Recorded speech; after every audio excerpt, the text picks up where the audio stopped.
हौसला न छोड़कर सामना जहान का, बदल रहा है देख रंग आसमान का। ये शिकस्त का नहीं फतेह का रंग है, जिंदगी हर कदम एक नई जंग है। नमस्कार साथियों, यूट्यूब चैनल रिसाइकल रैंकर्स में मैं अभय सिंह लोधी आप सभी लोगों का हार्दिक स्वागत करता हूं। साथियों, हम यहां पर इस समय डिस्कस कर रहे हैं क्लास 10वीं की मैथमेटिक्स, जिसमें हमारा टॉपिक चल रहा है pair of linear equation in two variable, दो चर वाले रैखिक समीकरण युग्म। और ये पेयर ऑफ लीनियर इक्वेशंस का लेक्चर 8 है, जिसमें आज हम डिस्कस करेंगे कंडीशंस फॉर सॉल्युबिलिटी या फिर कहा जाए कंसिस्टेंसी। इससे पहले हमने 7 लेक्चर आपके साथ कंप्लीट किया है, जिसके प्रीवियस लेक्चर्स में मैं आपके साथ डिस्कस कर रहा था अलजेब्रिक मेथड से कैसे हम क्वेश्चंस को सॉल्व करते हैं। और अलजेब्रिक मेथड आपके 3 टाइप्स के होते हैं, क्योंकि अलजेब्रिक मेथड से जब क्वेश्चन हम सॉल्व करते हैं उससे रिलेटेड जो मेथड्स हैं आपके 3 मेथड्स आते हैं। फर्स्ट मेथड क्या था? Substitution method. सेकेंड था एलिमिनेशन मेथड एंड थर्ड क्या था आपका? क्रॉस मल्टीप्लिकेशन मेथड, जिसे हम वज्र गुणन विधि भी कहते हैं। तो उससे रिलेटेड जितने भी हमारे कॉन्सेप्ट थे, जितने भी हमारे क्वेश्चंस थे, हमने उन सभी चीज़ों को डिस्कस किया था। चलिए आज के इस क्लास को स्टार्ट करते हैं, कंडीशन फॉर सॉल्युबिलिटी और कंसिस्टेंसी। तो अब हमें यहाँ पर चेक करना है कि जो पेयर ऑफ लीनियर इक्वेशंस हैं, कोई भी पेयर ऑफ लीनियर इक्वेशंस लेते हैं, मीन्स यहाँ पर कितनी लाइन्स ऑफ इक्वेशंस होती हैं? 2 लाइन्स होती हैं, और ये दोनों लीनियर इक्वेशंस होती हैं। अब 2 लीनियर इक्वेशंस हैं अगर, तो किसी भी कार्टेशियन प्लेन में अगर हम 2 लाइन्स ड्रा करते हैं तो उसकी कितनी कंडीशन हो सकती हैं? उसकी 3 कंडीशंस हो सकती हैं। या तो फर्स्ट है कि सबसे पहले वो बोथ लाइन एक दूसरे को किसी एक पॉइंट पे कट कर सकती हैं, या फिर वो दोनों एक दूसरे के पैरेलल हो सकती हैं, मीन्स कि वो किसी भी पॉइंट पे कट नहीं करेंगी।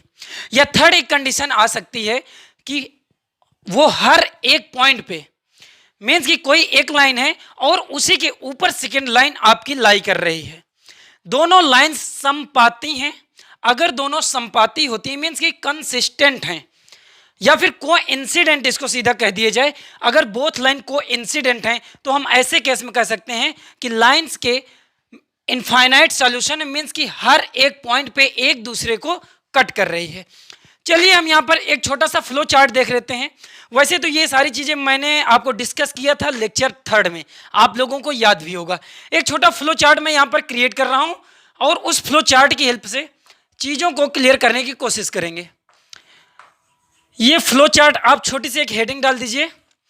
फ्लो चार्ट होता है आपका सूचक चार्ट। अब हम यहाँ पर बात किसकी कर रहे हैं? हमारी जो सिस्टम ऑफ इक्वेशंस हैं, जो हमारी सिस्टम ऑफ इक्वेशंस हैं, सिस्टम ऑफ इक्वेशंस। अब भाई सिस्टम ऑफ इक्वेशन हम वही ले रहे हैं अपनी a1x plus b1y plus c1 equal to 0, and second हमारी सिस्टम ऑफ इक्वेशन है a2x plus b2y plus c2 equal to 0। ये 2 लाइंस ऑफ इक्वेशंस हमने यहां पर क्रिएट कर लिया है। अब इन 2 लाइंस ऑफ इक्वेशन की हेल्प से देखिए, ये जो सिस्टम ऑफ इक्वेशंस हैं ये 2 टाइप्स के हो सकते हैं। ये 2 टाइप्स के चार्ट को रिप्रेजेंट करेंगी। सबसे पहला है यहां पर कंसिस्टेंट। कंसिस्टेंट सिस्टम हो सकता है, और सेकंड आपका इनकंसिस्टेंट सिस्टम हो सकता है। चलिए हमने कहा ये कंसिस्टेंट सिस्टम है। कंसिस्टेंट सिस्टम, ये आपका कंसिस्टेंट सिस्टम को हम हिंदी में कहते हैं संगत युग्म, एंड सेकेंड क्या हो सकता है यहां पर? इनकंसिस्टेंट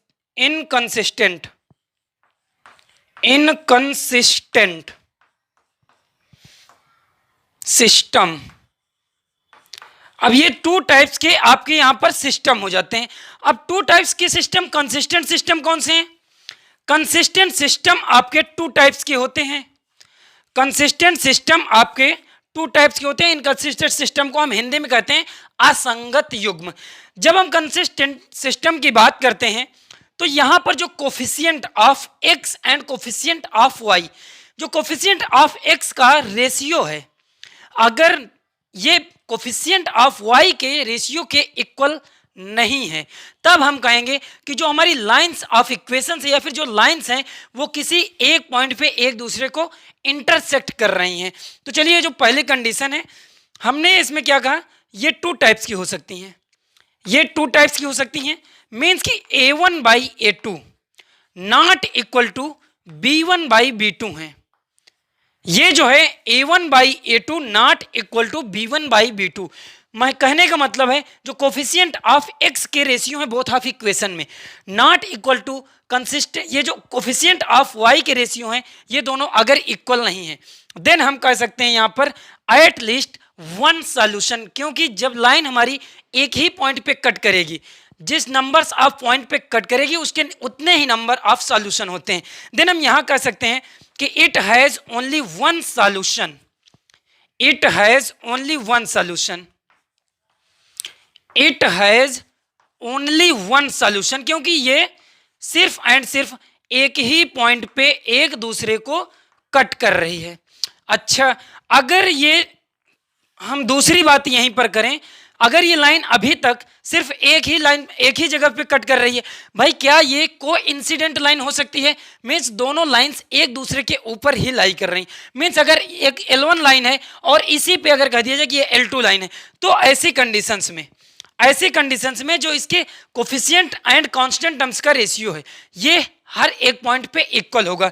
मीन्स की जो कंडीशन आपकी क्रिएट हो जाएगी वो हो जाएगी a1/a2 equal to b1/b2 equal to c1/c2। अगर ऐसी कहीं पर कंडीशन आती है देन हम कह सकते हैं कि ये जो लाइंस हैं ये कोइंसिडेंट हैं, ये जो हैं कोइंसिडेंट हैं, या फिर इसे कहा जा सकता है कि ये जो लाइंस हैं वो समपाती लाइंस हैं, और जो लाइंस बन रही है वो संरेख लाइन है, एक ही रेखा पे दोनों लाइन लाई करती हैं। तो ये कोइंसिडेंट लाइन है। और यहाँ पर नंबर ऑफ सॉल्यूशन कितने हो जाएंगे?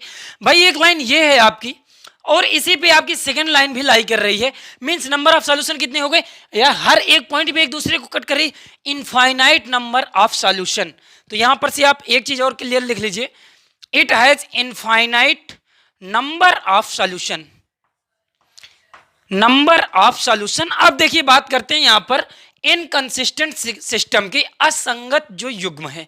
अगर कहीं पर coefficient of x equal to coefficient of y not equal to constant terms का ratio, means ratio of constant terms, अगर कोफिशिएंट ऑफ x a1/a2 इनका ratio, coefficient of y b1/b2 का ratio not equal to constant terms का ratio में c1/c2, ऐसी कहीं पर condition आती है, ये जो है इस लाइंस के कोफिशिएंट है। देखिए जो a1 है कोफिशिएंट ऑफ x है, जो b1 है कोफिशिएंट ऑफ y है, और c1 जो है आपका कांस्टेंट टर्म्स है। हर एक चीज को अपनी आप नोट्स में क्लियर मेंशन कर लीजिएगा। और ये जो a2 है कोफिशिएंट ऑफ x है सेकंड इक्वेशन में, और b2 जो है कोफिशिएंट ऑफ y है सेकंड इक्वेशंस का, एंड जो c2 है वो कोफिशिएंट ऑफ कांस्टेंट टर्म्स है और वो इक्वेशन सेकंड का। तो यहां पर नंबर ऑफ सॉल्यूशन कितने हो जाएंगे? It has no solution. Inconsistent system जब भी आएगा उसके पास कोई भी सॉल्यूशंस नहीं होंगे। तो यहां पर लिख देंगे आप इट हैज नो सॉल्यूशन। अब भाई नो सॉल्यूशन कहने का मतलब क्या है कि वो जो लाइंस होगी कहीं पर भी एक दूसरे को कट नहीं कर रही होगी। अगर कहीं पर भी कट नहीं कर रही है तो इसका मतलब क्या है? वो दोनों लाइन पैरेलल हो सकती हैं, वो दोनों लाइन पैरेलल हो सकती हैं या होनी चाहिए। भाई उन दोनों लाइंस को पैरेलल होना ही चाहिए। जैसे कि आपकी ट्रेन की पटरियां होती हैं कुछ इस टाइप की, मीन्स कि उसके बीच की जो इक्वी डिस्टेंस है वो कहीं पर भी खत्म नहीं होनी चाहिए, हमेशा इक्वल रहना चाहिए। तो ये जो कंडीशन थी, ये एक छोटा सा फ्लो चार्ट मैंने यहाँ पर क्रिएट किया है। आई होप कि चीज़ें आपको समझ में आ जाएंगी, कहीं पर भी कोई दिक्कत नहीं है। ये फ्लो चार्ट इसके लिए है कि सॉल्युबिलिटी हमें चेक करना है किसी भी क्वेश्चंस की। तो अब हम इस जो कहानी अभी तक डिस्कस किए हैं इससे रिलेटेड हमारी जो प्रॉब्लम्स है 2 और 3 या 4 प्रॉब्लम्स हम यहाँ पर लेंगे और यहाँ पर चेक करने की कोशिश करेंगे कि ये जो कंसिस्टेंट है सिस्टम, अगर कंसिस्टेंट है तो कितने पॉइंट पे कट रहा है, एक दूसरे को कितने पॉइंट पे कट कर रहा है, इंटरसेक्ट कर रहा है। अगर इसके यूनिक सॉल्यूशन मींस अगर एक ही जगह पे कट करेगा तो it has only one solution और यूनिक सॉल्यूशन। अगर वो इनफाइनाइट मींस कि हर एक जगह पे कट कर रहा है, कोइंसिडेंट लाइंस है, तो उसके इनफाइनाइटली नंबर ऑफ सॉल्यूशंस होंगे। अगर वो दोनों पैरेलल हैं, it has no solution and system अगर पूछेगा तो इनकंसिस्टेंट सिस्टम कहेंगे। चलिए हम यहाँ पर एग्जांपल फर्स्ट लेते हैं और ये एग्जांपल फर्स्ट हमें गिवन है। यहाँ पर क्लियर दिख नहीं रहा था, इसकी वजह से मुझे लग रहा है आप लोग देखने की कोशिश करिए। चलिए यहाँ पर फर्स्ट एग्जांपल हमने लिया है, in the following system of equation determine whether the system has a unique solution. In case there is a unique solution, then find it। Means यहाँ पर हमें एक सिस्टम ऑफ इक्वेशन गिवन है, 2x + 3y = 7, 6x + 5y = 11। यहाँ पर एक question हमसे कह रहा है कि जो फॉलोइंग सिस्टम, जो हमारा निम्नलिखित सिस्टम गिवन है, इसको हमें फाइंड करना है अगर इसके पास यूनिक सॉल्यूशन है। यूनिक सॉल्यूशन कहने का मतलब क्या है, एटलीस्ट वन पॉइंट पे कट कर रहा है। और अगर ये एक यूनिक सॉल्यूशन है देन हमें उसे फाइंड करना है कि उसके यूनिक सॉल्यूशन क्या है, मींस x एंड y क्या आएंगे, या फिर कहा जाए उसके जो कोऑर्डिनेट आएंगे वो क्या आएंगे। चलिए इस क्वेश्चन को हम यहाँ पर सॉल्व करेंगे। सॉल्व करने के लिए सबसे पहले जो क्वेश्चंस है, हम जो स्टैंडर्ड फॉर्म देख रहे थे, a1x + b1y + c1 = 0, a2x + b2y + c2 = 0। Means पूरी सिस्टम ऑफ इक्वेशंस कहाँ थी, LHS में थी, RHS हमारा 0 के इक्वल था। तो ये जो इक्वेशन सिस्टम ऑफ इक्वेशंस हैं, इन्हें हम सबसे पहले LHS में शिफ्ट करके लिखते हैं। चलिए यहाँ पर LHS में शिफ्ट करते हैं। अगर हम इसको लिखें तो कुछ इस प्रकार से लिख सकते हैं कि given equation can be written as, means कि इस इक्वेशन को कुछ इस प्रकार से भी लिखा जा सकता है।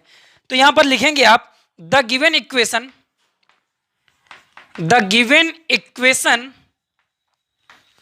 कैन बी रिटन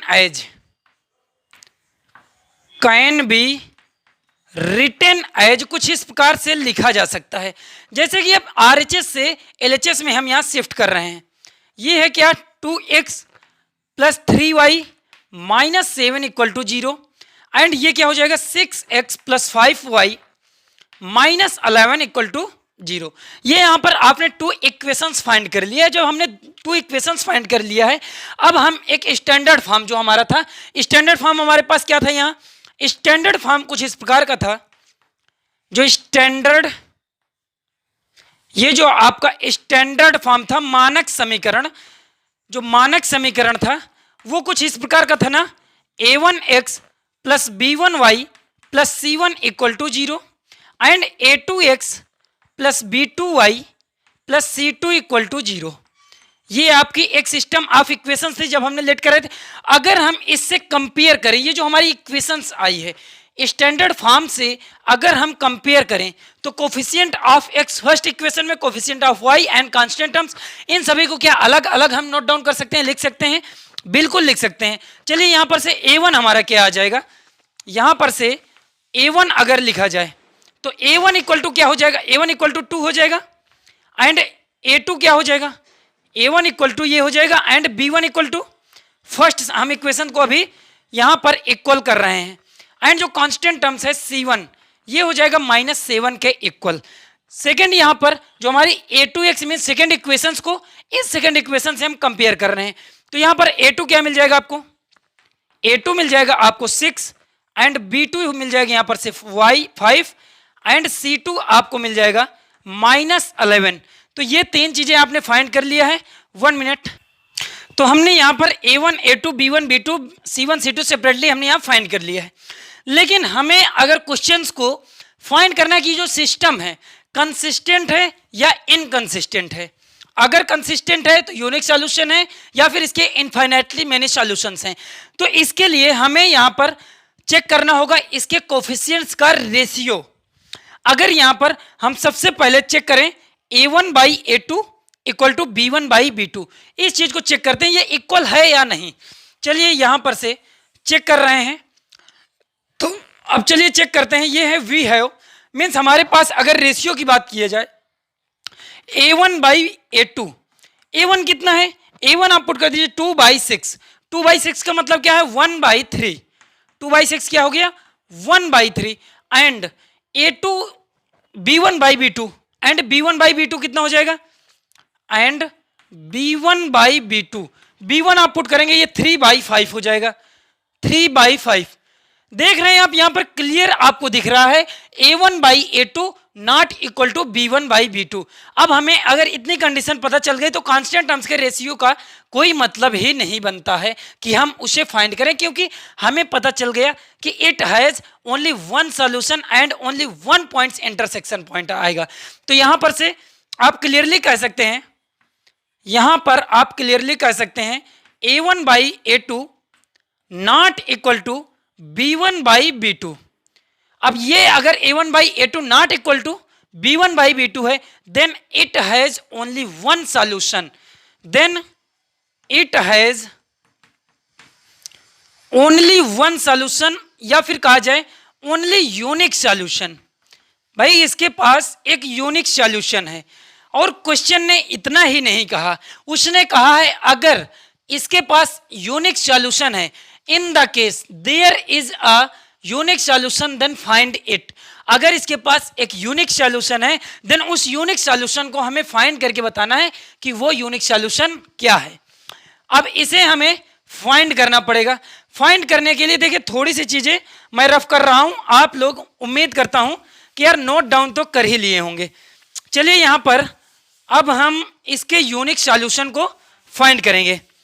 तो जो यूनिक सॉल्यूशन है इसके लिए आप थोड़ा सा लिखेंगे to find unique solution using method of cross multiplication, वज्र गुणन विधि का प्रयोग करके अब हम इसका जो एक सॉल्यूशन है, जो एक हल है, उसे फाइंड करेंगे।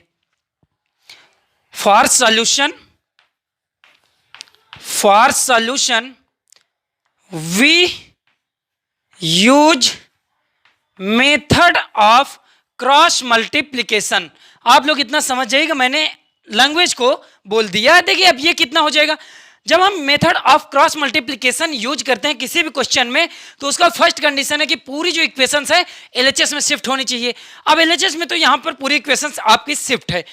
जब यहाँ पर इस इक्वेशंस को देख रहे हैं ये एलएचएस में शिफ्ट है, तो उसके बाद हम क्या करते थे, सेकेंड हम करते क्या थे, एक्स वाई एंड वन, जो इसके वेरिएबल्स हैं और कांस्टेंट टर्म्स वन, इन्हें सेपरेटली लिखते थे। तो इसे हम यहाँ पर सेपरेटली लिख रहे हैं। अगर आपने ये चीज आपको थोड़ा सा भी कठिन लगे तो आप प्रीवियस सेशन हमारा जो 6 है उसे देखिएगा जाके, आपको हर एक चीज क्लियर होगी। लिंक इसके डिस्क्रिप्शन बॉक्स में है। तो यहां पर ये जो 1 है इनके बीच में इक्वलिटी साइन हम यूज करते हैं, और x के डिनोमिनेटर में क्या लिखते हैं, ये जो आपके टर्म है x को हाइड करेंगे, और जो इसके ये जो कॉलम ऑफ विच हैं इन्हें as it is note down कर देते हैं। मैं यहां पर क्या मल्टीप्लाई कर दूं सीधा, ये हो जाएगा 3 इंटू -11 मीन्स माइनस का 33 हो जाएगा माइनस। अब माइनस एंड माइनस ये कितना हो जाएगा, प्लस हो जाएगा, प्लस हो जाएगा तो 7 इंटू 5, 7 इंटू 5 कितना हो जाएगा +35। हमने x का जो डिनोमिनेटर है उसे नोट डाउन कर लिया है और उसको सॉल्व भी कर लिया है। सॉल्व करने के बाद में हम y के जो डिनोमिनेटर है उन्हें लिखेंगे, मीन्स कि y वाले टर्म्स के जो कॉलम ऑफ विच हैं उन्हें हम हाइड करेंगे, और जो x वाले कोफिशिएंट हैं एंड जो कांस्टेंट टर्म्स है हम उन्हें यहाँ पर नोट डाउन करेंगे। तो देखिए यहाँ पर ये जो है 2 है, ये 6 है, ये है -7 और ये है -11, मीन्स 2 का हम मल्टीप्लाई करेंगे पहले -11 के साथ में, कितना हो जाएगा -22।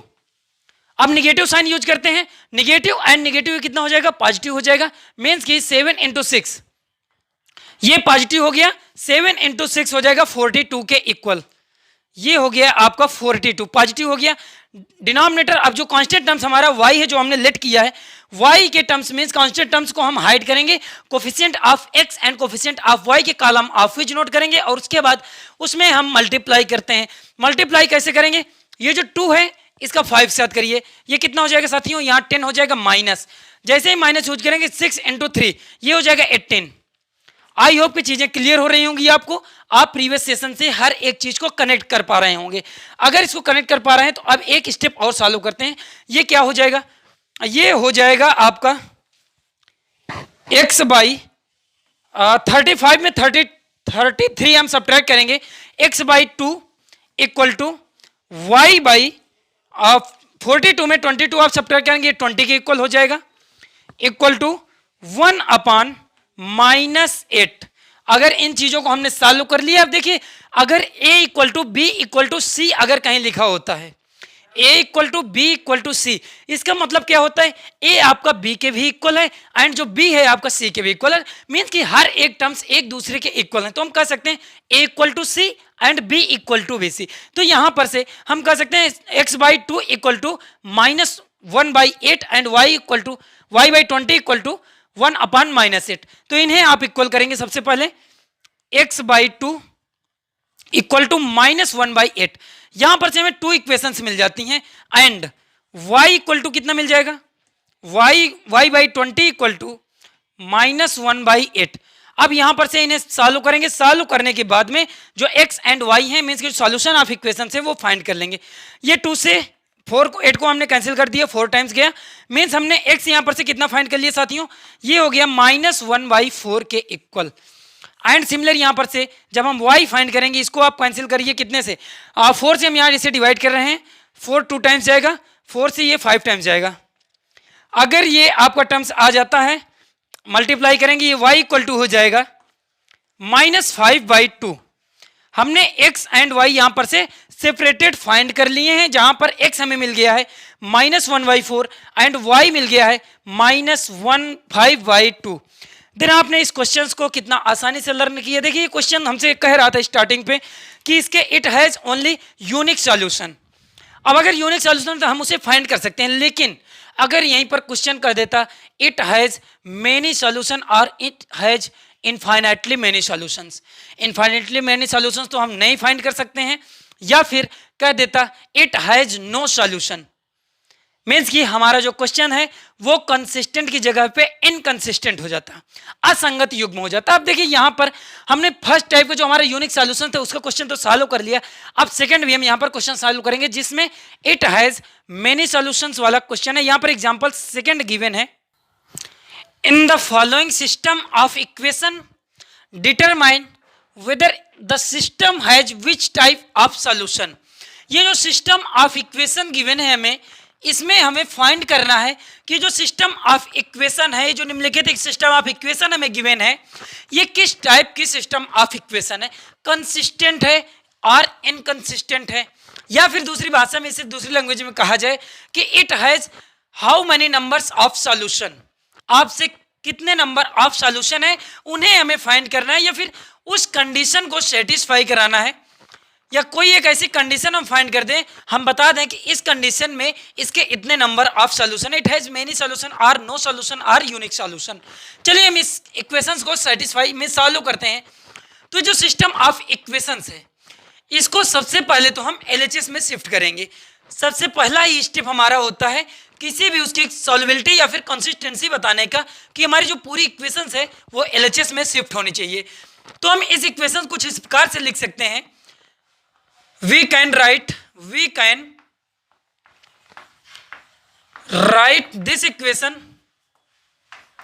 हम लोग इस इक्वेशन को कुछ इस प्रकार से भी लिख सकते हैं भाई, 6x 5y, ये तो टर्म आपके एलएचएस में है, आरएचएस में क्या है कांस्टेंट टर्म्स 11, तो एलएचएस में जब इसे शिफ्ट करेंगे -11 हो जाएगा, 9x + 15/2y -21 इक्वल टू 0। ये आपने दो इक्वेशंस यहाँ पर फाइंड करी हैं।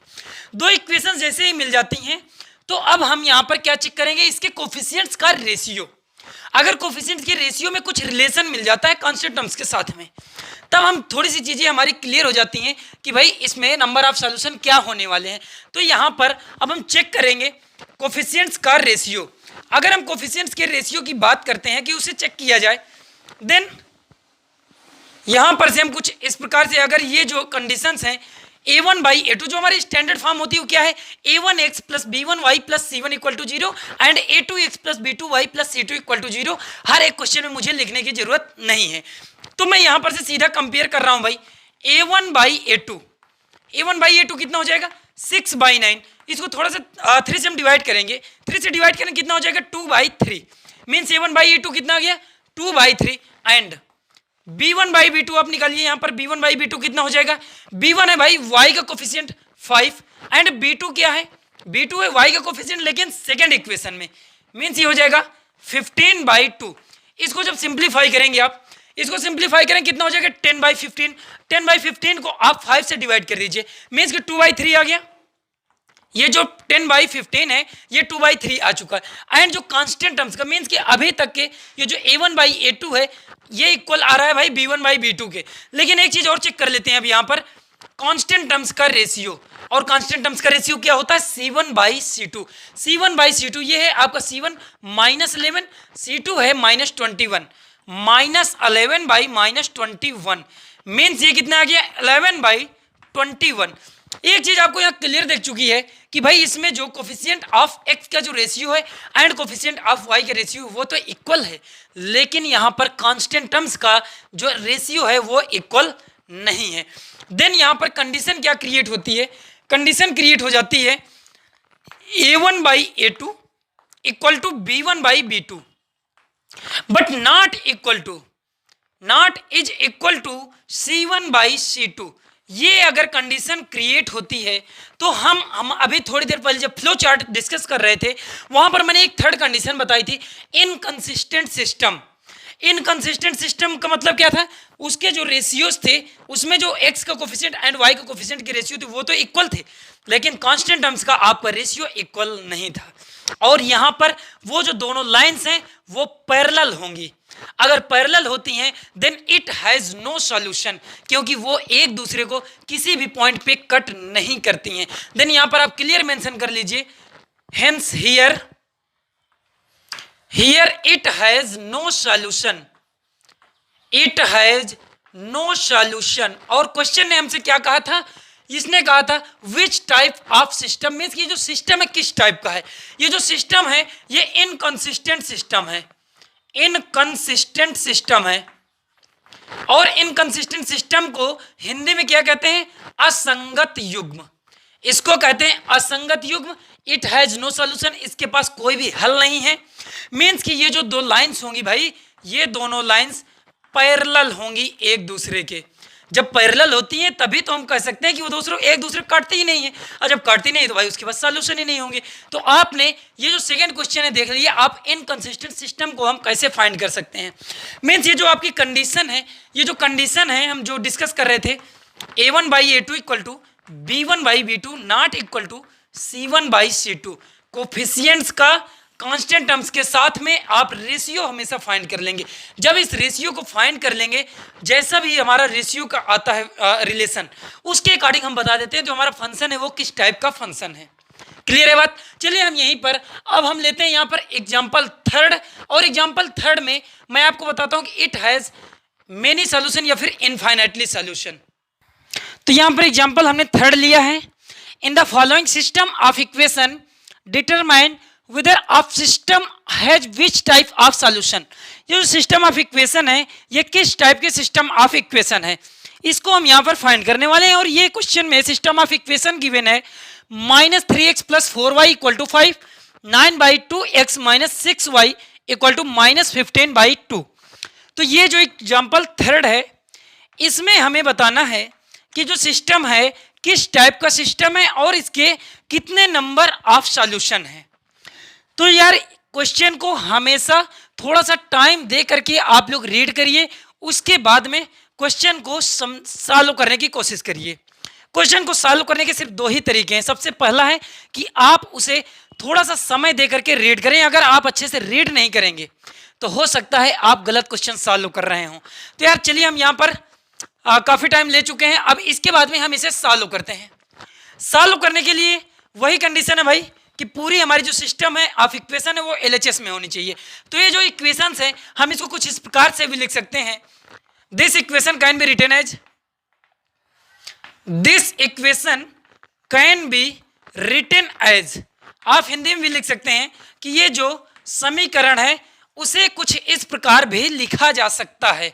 और वो कुछ इस प्रकार भाई क्या है, ये है -3x + 4y - 5 = 0।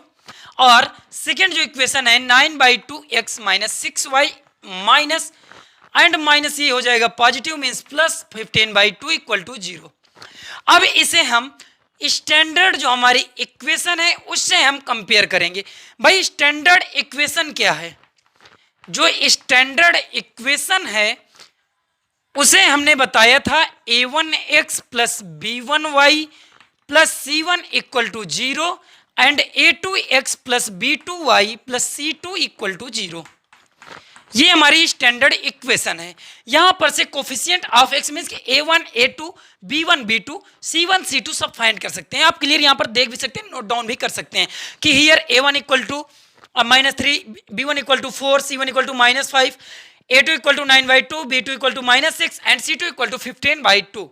चलिए अगर हमें सिस्टम को फाइंड करना है कि किस टाइप का सिस्टम है तो हम कैसे फाइंड करते हैं, उसके कोफिशिएंट्स का रेशियो फाइंड करते हैं ना। तो यहाँ पर हम उसके कोफिशिएंट का रेशियो डायरेक्ट फाइंड कर रहे हैं। कोफिशिएंट का रेशियो जब फाइंड करेंगे तो उसके लिए मीन्स कि ये जो कोफिशिएंट हैं और यहाँ पर जो कोफिशिएंट्स के रेशियो हैं मीन्स a1/a2, ये आप फाइंड करिए। a1/a2 कितना आ जाएगा, -3/9/2, -3/9/2। इसे जब सॉल्व करेंगे ये हो जाएगा -6/9, और जब इसे भी सॉल्व करेंगे ना थोड़ा सा, ये हो जाएगा -2/3। मीन्स a1/a2 जो आ गया आपका रेशियो आ गया है -2/3। एंड यहीं पर सिमिलर भाई हम यहाँ फाइंड करें b1/b2। अगर हम b1/b2 फाइंड करें, b1 क्या है, ये 4/6, 4/6 भाई ये कितना आ गया -2/3। एंड लास्ट में जो हमारे कांस्टेंट टर्म्स हैं उन कांस्टेंट टर्म्स का भी हम रेशियो फाइंड कर लेते हैं। कांस्टेंट टर्म्स क्या है, c1/c2, c1/c2, और c1 यहां पर है -5, c2 क्या है, c2 है 15/2, 15/2। ये 2 से अब मल्टीप्लाई करेंगे न्यूमरेटर में जाएगा, न्यूमरेटर कितना हो जाएगा -10/15, -10/15 को अगर जब सॉल्व करेंगे कितना आ जाएगा -2/3। मीन्स यहां पर एक चीज हमें क्लियर हो चुकी है कि एक कंडीशन जो हमारी बन रही है a1/a2 equal to b1/b2 equal to c1/c2। ये कंडीशन अभी हमने फ्लो चार्ट में देखा था, जो सूचक चार्ट था हमारा, उसमें अगर ऐसी कंडीशन क्रिएट होती है तब हम कह सकते हैं कि ये जो लाइंस ऑफ इक्वेशन है ये आपकी कोइंसिडेंट लाइंस होंगी। मीन्स जो दोनों लाइंस होंगी, दो लाइंस का अगर ग्राफ यहाँ पर प्लॉट किया जाए, ये जो दो लाइंस हैं, लाइंस हमेशा अगर ये दोनों एक ही लाइन को रिप्रेजेंट कर रही हैं तो ऐसी लाइंस को हम कहते हैं संरेख लाइन। एक ही बिंदु पे लाई करने वाली जो निरूपित करने वाली जो लाइंस होती हैं हम उन्हें कहते हैं संरेख लाइंस। और जब संरेख लाइन जो होती हैं मीन्स कि वो संपाती भी होती हैं, हर एक पॉइंट पे एक दूसरे को अगर कट करती हैं तब हम उसे कहते हैं संपाती।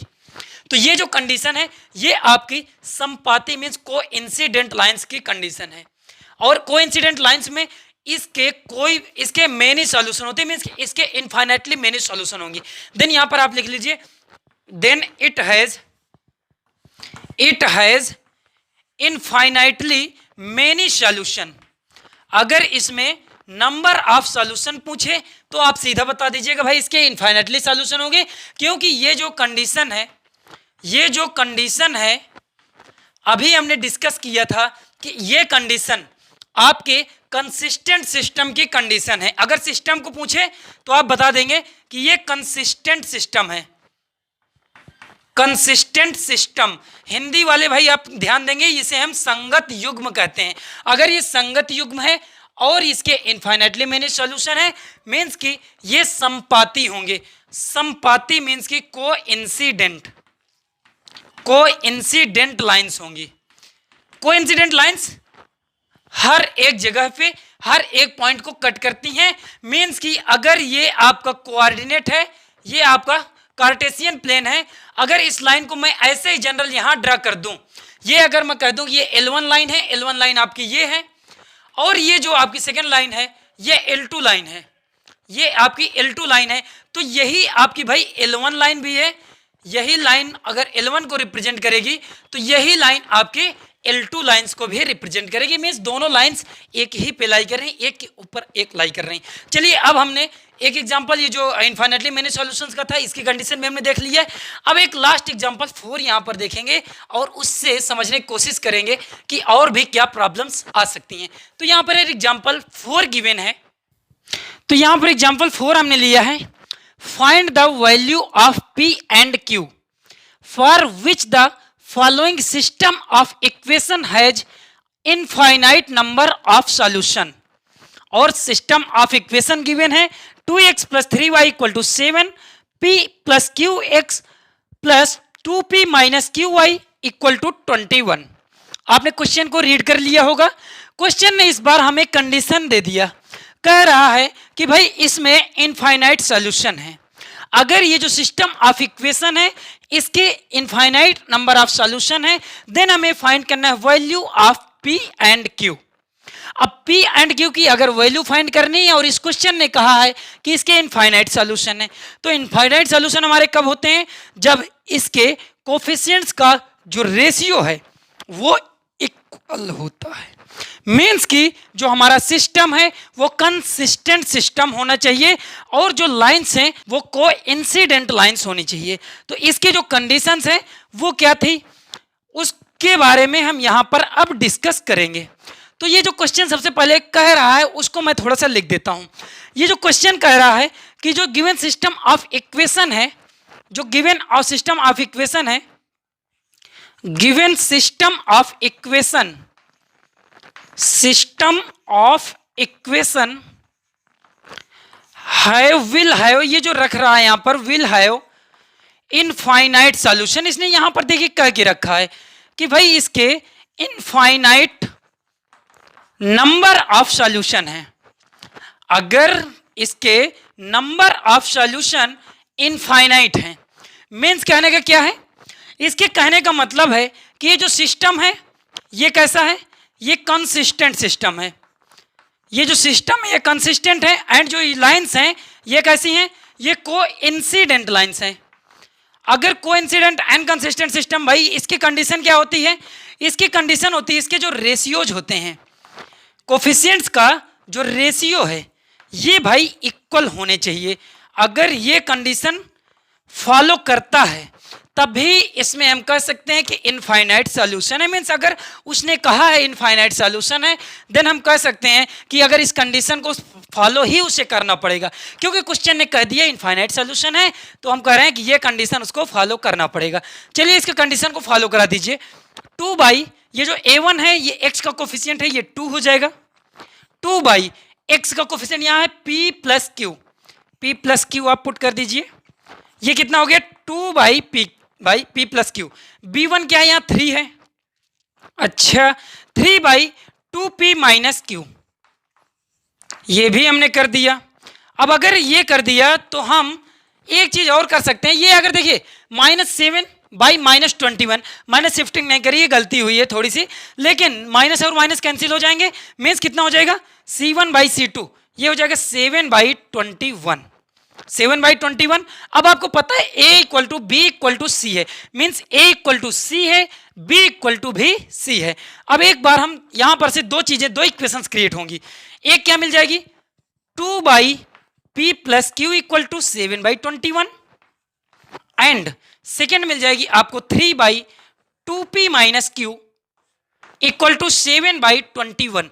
इन दो इक्वेशंस को सॉल्व कर लीजिए। फर्स्ट इक्वेशन को हम सॉल्व कर रहे हैं, फर्स्ट इक्वेशन को सॉल्व करेंगे p प्लस क्यू।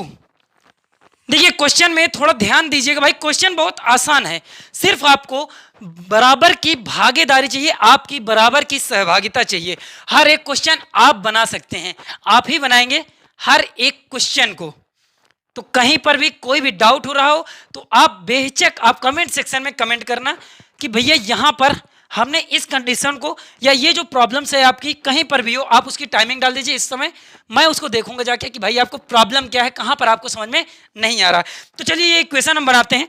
ये क्या हो जाएगा 7 क्रॉस मल्टीप्लाई होगा, 7 into P plus Q into 21 equal to 21 into 2, means ये कितना हो जाएगा 21 इंटू 2, ये हो जाएगा 42। अब 42 बाई 7, 42 बाई 7 कितना हो जाएगा 42 बाई 7 इक्वल टू 6 आ जाएगा। भाई ये 6 आ गया। फर्स्ट इक्वेशन हमने यहां पर ये सॉल्व कर दिया, सेकंड यहां पर इसे सॉल्व करते हैं, इसको क्रॉस मल्टीप्लाई करिए, क्रॉस मल्टीप्लाई करें कितना हो जाएगा 63। चलिए ये क्या है, ये है 2p minus Q, 2p minus Q equal to ये हो गया 63 डिवाइडेड बाई 7, ये कितना हो जाएगा माइनस 9 टाइम्स आपका जाएगा, उसके बाद में 63 डिवाइडेड बाई 7 आप करेंगे 9 टाइम्स जाएगा। 2 इक्वेशंस मिल गई। अगर इन 2 इक्वेशंस को यहां पर हमें Q को अगर इल्यूमिनेट करना चाहें, देखिए क्लियर दिख रहा है, अगर हम फर्स्ट एंड सेकेंड इक्वेशन को अगर ऐड कर देंगे तो Q वाला टर्म आपका कैंसिल हो जाएगा। चलिए हम यहां पर इन इक्वेशंस को ऐड कर रहे हैं, equation first and equation second. ये आपकी फर्स्ट इक्वेशन है P प्लस Q एंड ये आपकी सेकेंड इक्वेशन है। यहां पर Q एंड Q वाले टर्म आपके कैंसिल हो जाएंगे, मीन्स अगर कैंसिल हो जाएंगे तो P बराबर क्या बचेगा यहां पर, चलिए लिखते हैं भाई। आप लोग कई बार चीजों को ध्यान नहीं देते हैं और उसके बाद आपके कमेंट आएंगे कैसे हुआ। इसको ऐड करिए, 6 प्लस 9, 6 प्लस 9 कितना हो जाएगा, ये आ जाएगा 15 के इक्वल। 3P इक्वल टू 15 हो गया। P कितना आ चुका है यहां पर से, P आ गया आपका 5 के इक्वल। भाई ये जो P है, अगर इसको इक्वेशन फर्स्ट और सेकेंड में पुट कर दें देन हम यहां पर से फाइंड कर सकते हैं Q। चलिए हम इसे P equal to 5 put in equation first, put in equation first. अब इक्वेशन फर्स्ट क्या, P plus Q equal to 6, P plus Q equal to 6 और P यहां पर है 5। तो P प्लस Q में जब हम P को 5 पुट करेंगे देन हम यहां पर Q कितना फाइंड कर लेते हैं, 6 माइनस 5 मीन्स Q हमारा मिल गया हमें 1 के इक्वल। Q हमें 1 मिल गया एंड P इक्वल टू हमें मिल गया 5। क्वेश्चन ने क्या कहा था, क्वेश्चन ने भी तो हमसे यही कहा था कि अगर इसमें इनफाइनाइट सॉल्यूशन है, नंबर ऑफ सॉल्यूशन इसके इनफाइनाइट है, तो यहां पर हमें कि P एंड Q को बताइए कि P और Q आपके क्या आएंगे। तो आपने इससे रिलेटेड ये जो फोर्थ एग्जाम्पल था या फिर कहा जाए इसका जो लास्ट एग्जाम्पल था, इसे भी आपने सीख लिया है कि इसमें कैसी कंडीशंस, अगर यहीं पर इनफाइनाइट की जगह पे आपको नंबर ऑफ सॉल्यूशन कुछ गिवन होते या फिर ये कह देता यूनिक सॉल्यूशन है, देन हम क्या कह सकते थे, a1 by a2 not equal to b1 by b2। Means कि उसके कोफिशिएंट्स का x एंड y का रेशियो जो है इक्वल नहीं होना चाहिए था। तो भाई ऐसे ही कंडीशंस हैं, आप ऐसे फाइंड करते जाएंगे, लगाते जाएंगे, आपके क्वेश्चन आपके द्वारा ही बनते जाएंगे।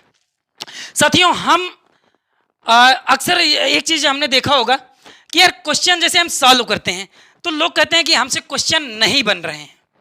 जब क्वेश्चन नहीं बन रहे हैं मतलब कि एक बार करते हैं, 2 बार करते हैं, 3 बार करते हैं, अभी भी हमसे क्वेश्चन नहीं बन रहे हैं हम, लेकिन कुछ ना कुछ इससे सीख जरूर जाते हैं।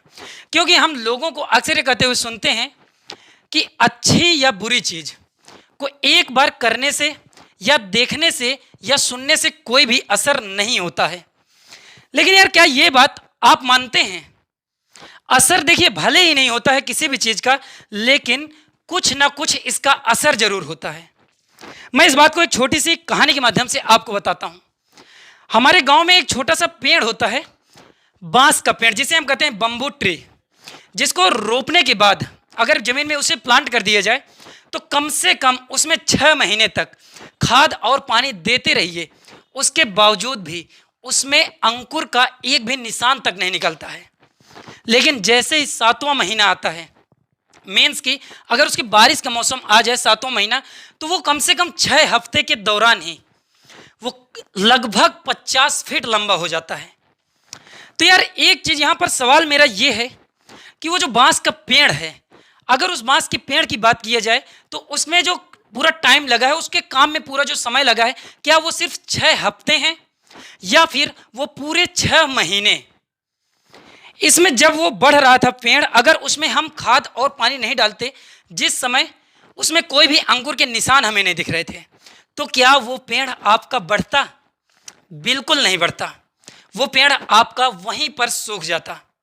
तो यार हमें कुदरत से सीखने की जरूरत है कि हमें सीख एक यहाँ पर ये मिलती है कि अगर धैर्य और विश्वास के साथ कोई भी काम किया जाए, नतीजा नजर ना भी आए तब भी यार उसका कुछ ना कुछ असर जरूर होता है। तो आप अगर कोई भी क्वेश्चन बना रहे हैं या कोई भी प्रॉब्लम सॉल्व कर रहे हैं, 1 बार करेंगे, 2 बार करेंगे, 3 बार करेंगे, लेकिन आपको हो सकता है नजर ना आए कि आपने इसमें क्या सीखा है, लेकिन आप यहां पर भी हर एक समय कुछ ना कुछ छोटी से छोटी या बड़ी से बड़ी चीज सीख रहे होते हैं और ये आगे चल के आपको काम जरूर देता है। क्योंकि यार एक चीज कहते हैं, धीरज से आत्मविश्वास, दृढ़ता और समझदारी भरा नजरिया पैदा होता है, आखिरकार जिससे हमें कामयाबी मिल ही जाती है। साथियों ये जंग बहुत ही बड़ी तो नहीं और ना ही बहुत कठिन है और हम इसे मेहनत से जीत लेंगे। साथियों यूट्यूब चैनल रिसाइकल रैंकर्स को देखने के लिए आपका बहुत बहुत शुक्रिया, बहुत बहुत धन्यवाद। आपने इतने लगन से इस चीज़ को सुना। और इसके बाद अब हम लेक्चर 9 डिस्कस करेंगे, जिसमें हमारे टॉपिक्स आएगा। जो अगला टॉपिक होगा कि हमारे जो प्रॉब्लम्स हैं कुछ अब वर्ड से रिलेटेड या फिर कुछ हमारे जो क्वेश्चंस होंगे नंबर से रिलेटेड, उससे रिलेटेड प्रॉब्लम आएंगी। टाइम एंड डिस्टेंस से रिलेटेड प्रॉब्लम आएंगी, जैसे कि हम क्वाड्रेटिक इक्वेशन में कर रहे थे। तो यार आज के सेशन को यहीं तक रखते हैं। अगर वीडियो पसंद आया है तो आप अपने साथियों के साथ में, जिन्हें लगता है कि मैथमेटिक्स कठिन है और मैथमेटिक्स को आसानी के साथ में नहीं समझा जा सकता है, तो उनको आप यूट्यूब चैनल रिसाइकल रैंकर्स के बारे में बताइए कि भाई एक भैया हैं, वो आपको हर एक चीज़ बहुत ही आसानी से अपनी ही लैंग्वेज में समझाने की कोशिश करते हैं। मैं भी कोई एक्सपर्ट नहीं हूँ, मैं भी सीख रहा हूँ और आप भी सिखाने की कोशिश कर रहा हूँ। जैसे मैंने सीखा है वैसे मैं आपको सिखाने की कोशिश करूँगा। साथियों बहुत बहुत धन्यवाद आपने। हम लोग हर शाम मिलते हैं 7 बजे। तो यार मिलेंगे अब नेक्स्ट डे पे एट 7 PM।